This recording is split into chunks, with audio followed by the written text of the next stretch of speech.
Hello students, welcome to our new class. हम study कर रहे हैं हमारे फर्स्ट यूनिट को, लॉ ऑफ थर्मोडायनेमिक्स, हमारे बीएससी थर्ड सेमेस्टर फिजिक्स के टॉपिक को लेते हुए। आई होप प्रीवियस क्लासेस आप अच्छे से देख रहे हैं और कंसेप्ट बिल्टअप करते चले जा रहे हैं, क्योंकि ये सारी चीज़ें आगे की क्लास के लिए बहुत ज़्यादा इंपॉर्टेंट है। बहुत सारे कॉलेजों में अभी तक क्लासेस स्टार्ट नहीं किए हैं। एकेडमिक कैलेंडर तो जारी है, अपने टाइम टेबल पे है, लेकिन कॉलेज एडमिनिस्ट्रेशन, स्टाफ की कमी और डिफरेंट रीज़न देके पता नहीं क्यों क्लास चालू नहीं कर रहा है। इस वजह से बच्चे भी अभी तक अपने स्टडी के मोड पे नहीं आ पाए हैं और वो स्लो हैं। ठीक है, हम लोग अपने सिलेबस को आगे बढ़ाते चले चलते हैं।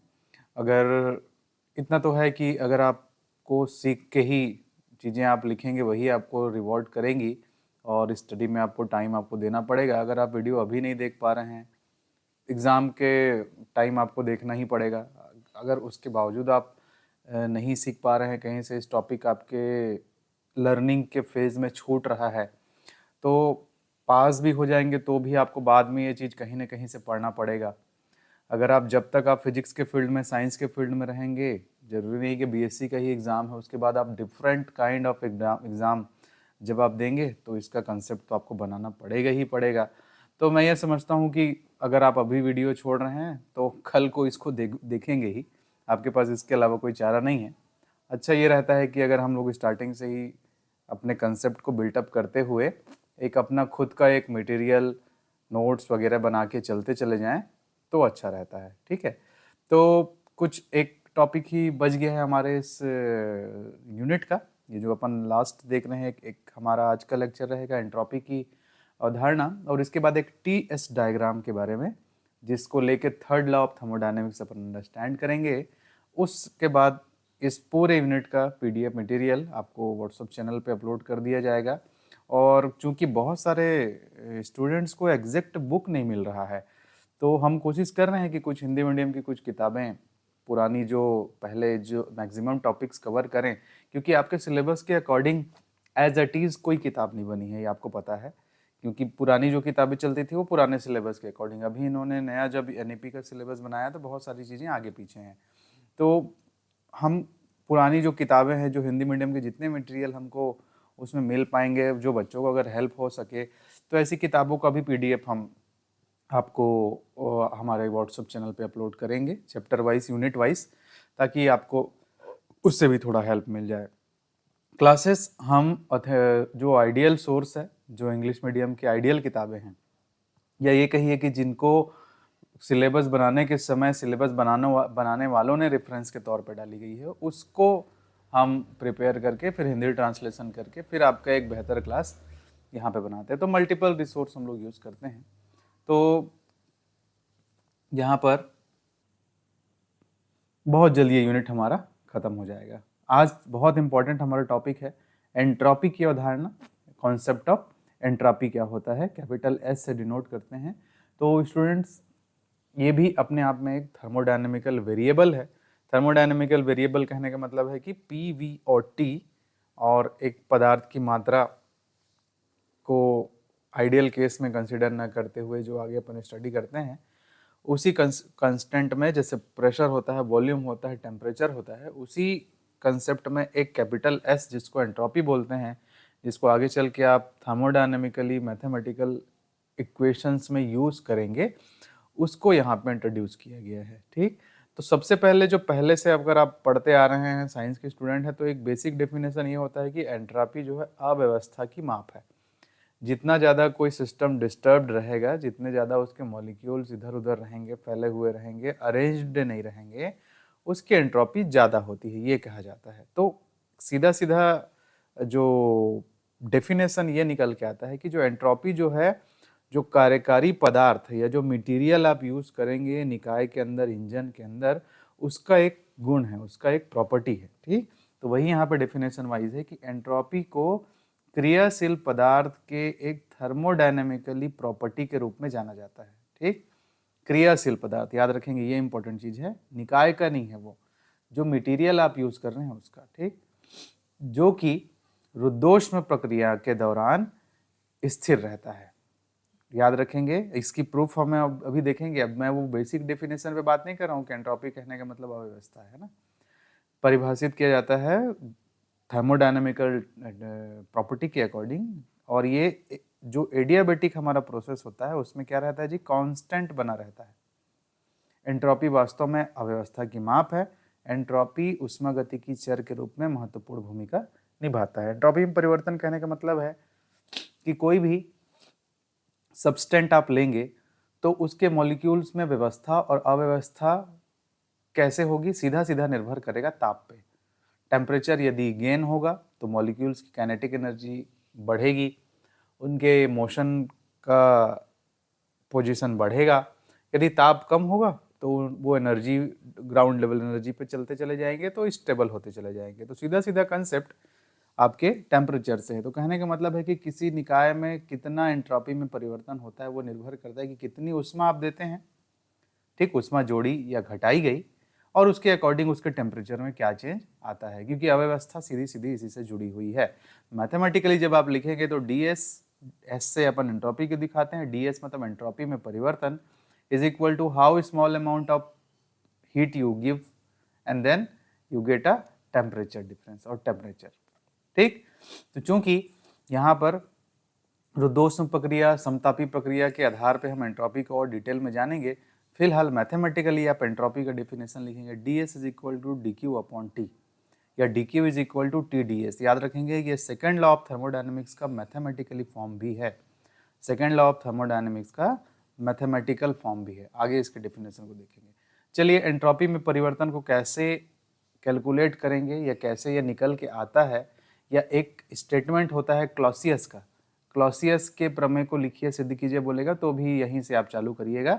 हम यहाँ पे एंट्रोपी में परिवर्तन को कैलकुलेट कर रहे हैं। ठीक, थोड़ा सा डायग्राम देखिए। यहाँ पर 3 आइसोथर्मल कर्व हैं। आइसोथर्मल आप समझ रहे हैं, समतापी कर्व। ये कौन सा डायग्राम है जी, पीवी डायग्राम है, प्रेशर वॉल्यूम ग्राफ है ये। ठीक है, तो 3 हमारे पास आइसोथर्मल कर्व है, T1, T2, T3 जिसके तापमान है, और 2 रुद्धोष्म वक्र हैं, 2 एडियाबेटिक कर्व हैं L और M।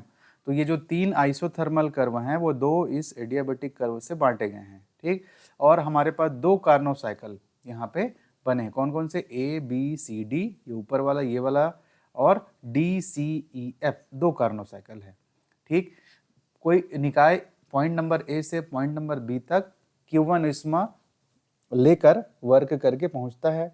B से C तक रुद्धोष्म परिवर्तन होता है, C से D, रुद्धोष्म परिवर्तन होता है C से D तक, फिर समतापी संपीड़न होगा और Q2 ऊष्मा सिंक को देकर फिर वो अपने स्थिति पे जाएगा। तो यहाँ के लिए Q1 और Q2 का ऊष्मा चल रहा है।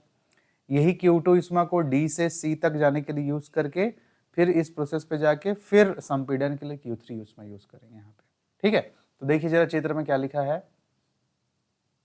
देखिए चित्रानुसार हमें समतापी वक्र T1, T2, T3 है जो कि रुद्धोष्म वक्र L और M द्वारा संयोजित किए गए, जोड़ के बनाए गए हैं ऐसे। तो 2 चक्र ABCD और DEF 2 उत्क्रमणीय कार्नो इंजन को प्रदर्शित करते हैं इस दोनों डायग्राम में। अब इसके कैलकुलेशन को देखते हैं जरा। तो देखिए कार्नो चक्र के लिए क्या होता है, देखिए ईटा इज इक्वल टू क्या लिखते हैं आप, पहले वाले ABCD के लिए वर्क अपॉन कितनी हीट दिए, तो Q1 minus Q2 upon Q1, जो कि टेम्परेचर के टर्म पे T1 minus T2 upon T1 होता है। दक्षता W अपॉन Q1, और ईटा का मान कितना होता है जी, T1 minus T2 upon T1। इसके अकॉर्डिंग आपको मिलेगा 1 minus Q2 upon Q1 is equal to this much, 1 cancel out होगा, ये इक्वल टू में मिलेगा, और इसको सेटअप करेंगे तो इक्वेशन नंबर 1 ये मिलेगा आपको, ये वाला। ठीक, कि Q1 upon T1 is equal to Q2 upon T2।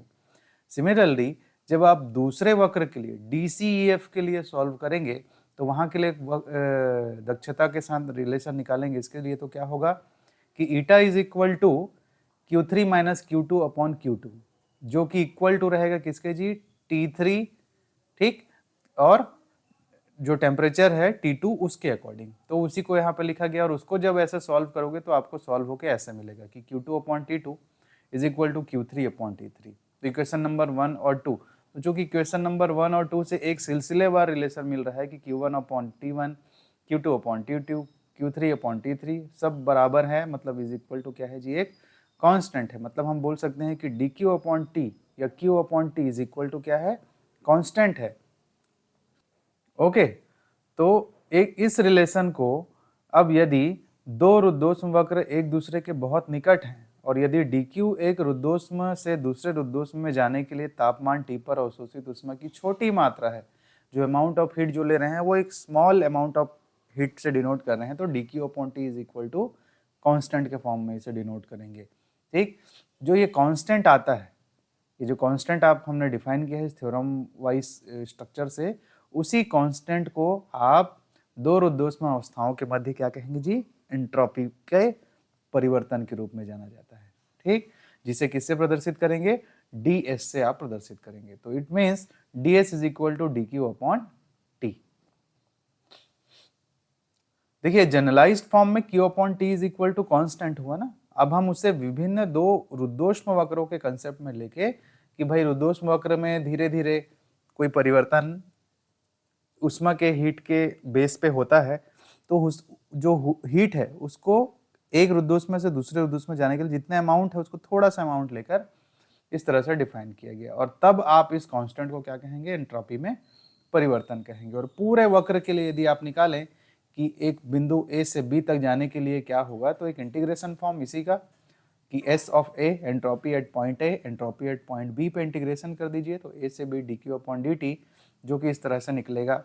ठीक ठीक, तो ये इंटीग्रेशन एंट्रोपी में परिवर्तन अंतिम स्थिति माइनस प्रारंभिक स्थिति, तो SB minus SA is equal to A से B dq अपॉन dt। अब चूंकि ये परिवर्तन रुद्धोष्म परिवर्तन है और रुद्धोष्म परिवर्तन के लोग जानते हैं कि dq इज इक्वल टू 0, क्योंकि ऊष्मा का आदान प्रदान नहीं होता है। तो finally you have this element is 0, या फिर A से B dq upon dt is equal to 0, या फिर जो ds एंट्रोपी में परिवर्तन है वो क्या होगा, 0 होगा। मतलब ये कथन क्या कहता है कि जो उत्क्रमणीय इंजन होता है, मतलब रिवर्सिबल इंजन होता है, उसमें एंट्रोपी में परिवर्तन जो है, देखो इस प्रकार संपूर्ण उत्क्रमणीय चक्र के लिए राशि dq अपॉन dt का जो लीनियर इंटीग्रेशन होगा वो 0 होता है। मतलब एंट्रोपी का ओवरऑल चेंज यहाँ पर नहीं होता, स्टेट्स पे होगा, लेकिन जब इंजन या निकाय अपने प्रारंभिक अवस्था में पहुंचेगा तो उसमें कोई भी परिवर्तन एंट्रोपी पे नहीं होगा, स्पेशली किसके लिए, उत्क्रमणीय चक्र के लिए। और यही जो रिजल्ट निकल के आता है इसी को हम लोग बोलते हैं क्लॉसियस का प्रमेय। तो अगर क्लॉसियस का प्रमेय क्या है सिद्ध कीजिए बोलेगा, तो यहाँ तक आपको इसको प्रूव करके आना पड़ेगा।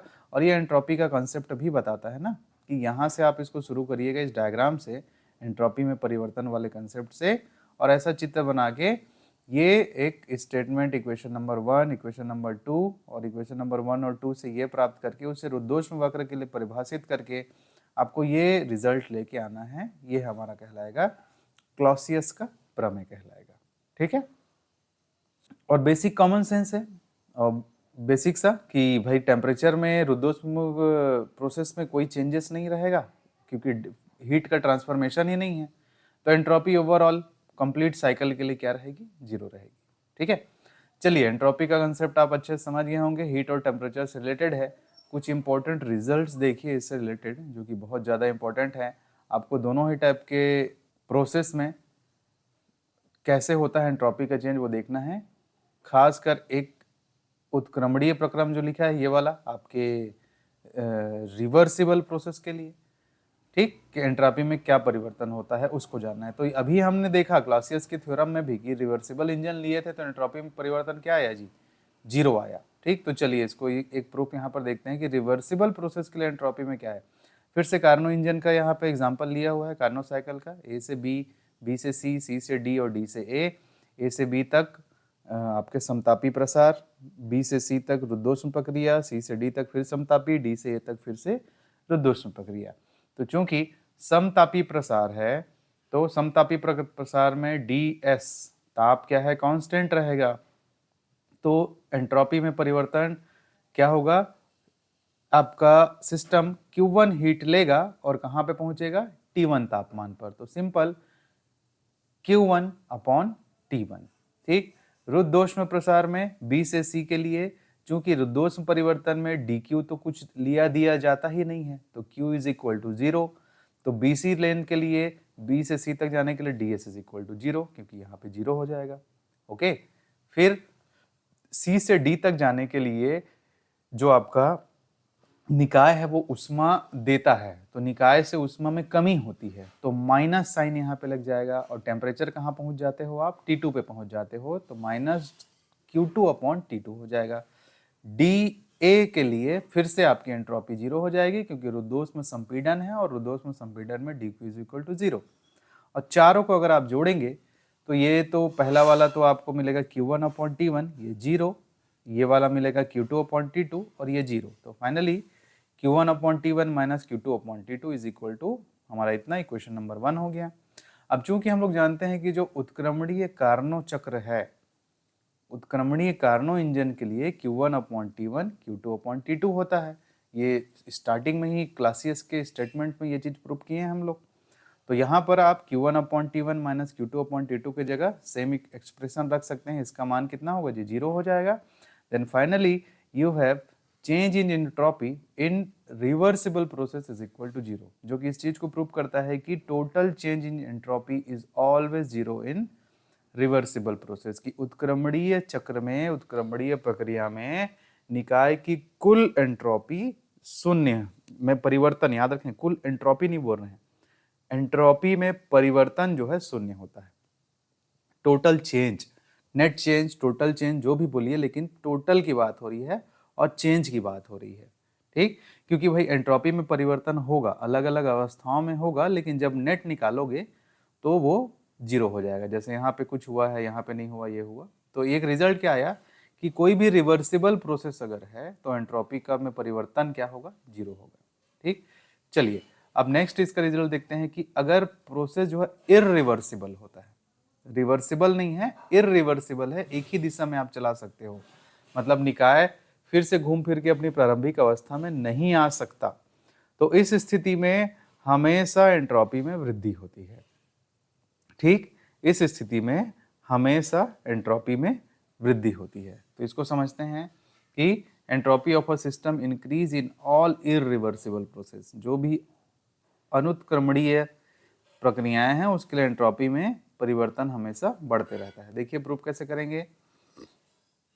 अब मान लेते हैं कि एक अनुत्क्रमणीय इंजन या निकाय है जो T1 ताप पर Q1 ऊष्मा लेता है, जैसे पहले आप पढ़े उसी हिसाब से, और T2 ताप पर Q2 ऊष्मा दे देता है। तो किया गया दक्षता क्या होगा जी? Q1 by Q2 upon Q1, Carnot engine के डेफिनेशन से जानते हैं अपन।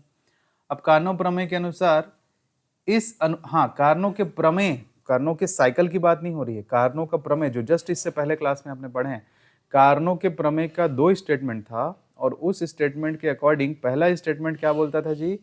कि थर्मोडायनेमिकली ऐसा कोई भी इंजन बनाना मतलब पॉसिबल नहीं है जो पूरे पूरे कार्य को पूरे पूरे वर्क में कन्वर्ट कर दे। और उसने ये बताया कि सभी प्रकार के इंजनों में जो उत्क्रमणीय इंजन होता है उसकी दक्षता सबसे ज्यादा होती है, ठीक। तो कार्नो के प्रमेय के अनुसार इस अनुत्क्रमणीय इंजन की जो दक्षता है उत्क्रमणीय कार्नो इंजन की दक्षता से क्या होगी? कम होगी, क्योंकि उस स्टेट थ्योरम ने ये चीज हमें सिखाया था कि सर्वाधिक दक्ष इंजन कौन है? उत्क्रमणीय इंजन है, और हम अनुत्क्रमणीय निकाय को ले रहे हैं और इसकी जो भी दक्षता होगी वो उस उत्क्रमणीय इंजन की दक्षता से कम होगी। तो मैथमेटिकली मैं ऐसा लिखूंगा कि ईटा जो कि कार्नो इंजन की दक्षता है वो ग्रेटर देन होगी, ठीक, ग्रेटर देन होगी Q1 minus Q2 upon Q1, जो कि इस अनुत्क्रमणीय इंजन की दक्षता है। अब चूंकि कार्नो के प्रमेय से मैं जानता हूं eta is equal to T1 minus T2 upon T1, तो ईटा की वैल्यू पुट कर दीजिए आप यहाँ पर। तो Q1 माइनस Q2 इस Q1 is less than equal to T1 minus T2 upon T1, केवल वैल्यू पुट किया हूँ T1 और T2 का। इसको सिंप्लीफाई करेंगे थोड़ा सा, देखिए जरा। तो फाइनली आप ऐसा लिख सकते हैं 1 minus Q2 upon Q1 less than equal to, sorry less than 1 minus T2 upon T1, 1 से 1 कटेगा, माइनस से माइनस कटेगा, और बहुत ध्यान देने वाली चीज यहाँ पर है, अब Q2 अपॉन Q1 देखिए ये माइनस में है जी, यहाँ पर मैथमेटिकली कैंसिल आउट नहीं हो रहा है, इसको पक्षांतर कर रहे हैं, ध्यान से समझिएगा। 1 से 1 कटेगा, यहाँ क्या है माइनस Q2 अपॉन Q1, इस तरफ क्या रहेगा माइनस T2 अपॉन T1, तो माइनस T2 अपॉन T1 इस तरफ पक्षांतर होगा तो प्लस हो जाएगा, और Q2 अपॉन Q1 इस तरफ पक्षांतर हो जाएगा तो प्लस हो जाएगा। तो चूंकि Q2 अपॉन Q1 इस तरफ आया है तो साइन ये वाला ध्यान देंगे ऐसे हो जाएगा कि Q2 upon Q1 is greater than T2 upon T1। ठीक है, यहाँ पे ध्यान दीजिएगा, पक्षांतर हुआ है तो टर्म्स एक दूसरे के, इसलिए ये लेस देन इक्वल टू पलट गया है ना। ओके, एंड फाइनली इसको सेट कर दीजिए कि Q2 upon T2 is greater than Q1 upon T1, और इसको इधर ले आइए पक्षांतर करके, तो Q2 upon T2 minus Q1 upon T1, और जो कि एंट्रोपी ds का ही मान है कि Q2 upon T2 minus Q1 upon T1, जिसे क्या लिखेंगे आप, एंट्रोपी में परिवर्तन, जो कि क्या शो कर रहा है, ग्रेटर देन इक्वल टू 0 या ग्रेटर देन 0। तो फाइनली हम ये कहेंगे कि यदि हमारा प्रोसेस इरिवर्सिबल है तो नेट एंट्रोपी में परिवर्तन हमेशा बढ़ेगा, एंट्रोपी में परिवर्तन इंक्रीज होगा, बढ़ते चले जाएगा। सबसे अच्छा एग्जांपल है सोलर सिस्टम और जो आपके यूनिवर्सल सिस्टम है, जितने भी वहाँ पे खगोलीय घटनाएं होती हैं वो रिवर्सिबल नहीं है। प्लैनेट्स का बनना, टूटना, तारों का कंस्ट्रक्ट होना रिवर्सिबल प्रोसेस नहीं है, इसलिए हमेशा एंट्रोपी ब्रह्मांड की, ऐसा माना जाता है कि एंट्रोपी ब्रह्मांड की बढ़ रही है। थर्ड लॉ ऑफ थर्मोडायनेमिक्स के टॉपिक में मैं इसको और अच्छे से आपको बताऊंगा कि इंक्रीज और हीट डेथ ऑफ यूनिवर्स क्या होगा। ठीक, तो ये दो रिजल्ट आपको ध्यान में रख के चलना है कि यदि इरिवर्सिबल प्रोसेस है तो ds is greater than 0, entropy हमेशा बढ़ेगी, और यदि रिवर्सिबल प्रोसेस है तो एंट्रोपी इज इक्वल टू 0, मतलब ds is equal to 0, entropy में नेट चेंज जो है 0 होगा। दो रिजल्ट, ठीक, मैथमेटिकली, और ये दो चीज। अब इसी को आप छोटा सा डेफिनेशन हमारे सेकेंड लॉ ऑफ थर्मोडायनेमिक्स को एंट्रोपी के पद में आप थोड़ा सा याद रखिएगा कि सेकेंड लॉ ऑफ थर्मोडायनेमिक्स को एंट्रोपी के पदों में कैसे डिफाइन करेंगे, क्योंकि ये जो स्टेटमेंट अब आगे चल के जब TdS इक्वेशन पढ़ोगे आप, या मैक्सवेल इक्वेशन पढ़ोगे, या थर्मोडायनेमिक्स रिलेशंस पढ़ेंगे, तो ये अब हम वहाँ पे बार बार शब्द नहीं लिखेंगे। जब भी मैं dq is equal to TdS लिखूँ, आपके माइंड में ये चीज़ रिफ्लेक्ट हो जाना चाहिए कि ये एंट्रोपी वाली बात कर रहा है, और सारी थ्योरी इसके भीतर वो क्लॉसियस का थ्योरम भी समाया हुआ है, कारणों का प्रमेय भी समाया हुआ है, उसके रिजल्ट्स आपके माइंड में रिफ्लेक्ट होने चाहिए। तो सिंपल सा है, उष्मागतिकी का द्वितीय नियम एंट्रोपी के पदों में, इसी इक्वेशन को बोलते हैं, कुछ खास नहीं है। प्रकृति में प्रत्येक भौतिक या रासायनिक प्रक्रिया इस प्रकार होती है कि उसकी कुल एंट्रोपी क्या होती है जी, बढ़ती है। इस थ्योरम के अकॉर्डिंग ये कहना है कि प्रकृति में कोई भी फिजिकली केमिकली रिएक्शन प्रोसेस इस टाइप से होता है कि उसकी टोटल एंट्रोपी हमेशा इंक्रीज होती है। तो यदि किसी निकाय की प्रारंभिक एंट्रोपी S1, अंतिम एंट्रोपी S2, देन फाइनली उसे इंटीग्रेटिंग फॉर्म में a से b dq अपॉन dt लिखेंगे, तो ds is equal to dq upon t, या फिर dq is equal to tds। ये इक्वेशन आपको बताता है कि वो प्रक्रिया, अब वो डिपेंड करेगा कि वो उत्क्रमणीय है कि अनुत्क्रमणीय है ना। अगर अनुत्क्रमणीय है, और चूंकि हम लोग जानते हैं कि प्रकृति की सारी प्रक्रियाएं अनुत्क्रमणीय है, उसे रिवर्स प्रोसेस में आप नहीं फॉलो कर सकते। जैसे कि पेड़ का उगना, तो पेड़ उगेगा, ठीक, उसके बाद वो बढ़ के एक समय के बाद डिस्ट्रॉय होगा, तो बढ़ ही रहा है ना, उसको फिर रिवर्स में अब आप उसको वापस उसी पाथ से नहीं ले जा सकते, उसी पाथ से नहीं ले जा सकते ना। जब भी अगर वो आगे फिर से उसका रीजनरेशन होगा तो उसके DNA में अपडेशन आ जाए रहेगा, ठीक, वो फिर बायोलॉजी की चीज़ हो जाती है। हमेशा DNA अपने आप को बदल देता है आने वाले जनरेशन में। तो ये एक कंसेप्ट है कि dq is equal to TdS, mathematically ये ध्यान में रखना है आपको। ds इज ग्रेटर देन 0, आपको ये ध्यान में रखना है इरिवर्सिबल प्रोसेस के लिए। ds is equal to 0, sorry this is ds, यहाँ पर ds इज इक्वल टू 0, ये आपको ध्यान रखना है किसके लिए, रिवर्सिबल प्रोसेस के लिए। और आपको क्लॉसियस का एक रिजल्ट याद रखना है कि ds इज इक्वल टू 0 होता है सभी रिवर्सिबल चक्र के लिए, और क्लॉसियस का थ्योरम आया तो ऐसे बना के आना है इस डायग्राम के साथ, ठीक है। तो ये एंट्रोपी से रिलेटेड कुछ इंपॉर्टेंट टॉपिक्स हैं, और एंट्रोपी का एक मैथमेटिकली ओवरव्यू है जिसको आप लोग अच्छे से प्रिपेयर करिएगा। एग्जाम के लिए भी इम्पोर्टेंट है ये, आपसे एग्जाम में अच्छे से पूछा जा सकता है इस चीज़ को। नेक्स्ट क्लास में हम लोग, अब एंट्रोपी आपने समझ में आ गया है कि हीट और टेम्परेचर पे वेरी करता है, तो आपके सिलेबस में लिखा हुआ है स्टूडेंट TS डायग्राम के बारे में, तो TS डायग्राम के बारे में जानेंगे, और थर्ड लॉ ऑफ थर्मोडायनेमिक्स क्या होता है उसके बारे में जानेंगे, और फिर ये यूनिट हमारा कंप्लीट हो जाएगा। ठीक है, तो यहाँ तक आप लोग अच्छे से प्रिपेयर करके रखिए, फिर आगे हम लोग मिलते हैं हमारे टीएस डायग्राम वाले टॉपिक के साथ, और थर्ड लॉ ऑफ थर्मोडायनेमिक्स भी हम लोग देखेंगे। ओके, ठीक, थैंक यू।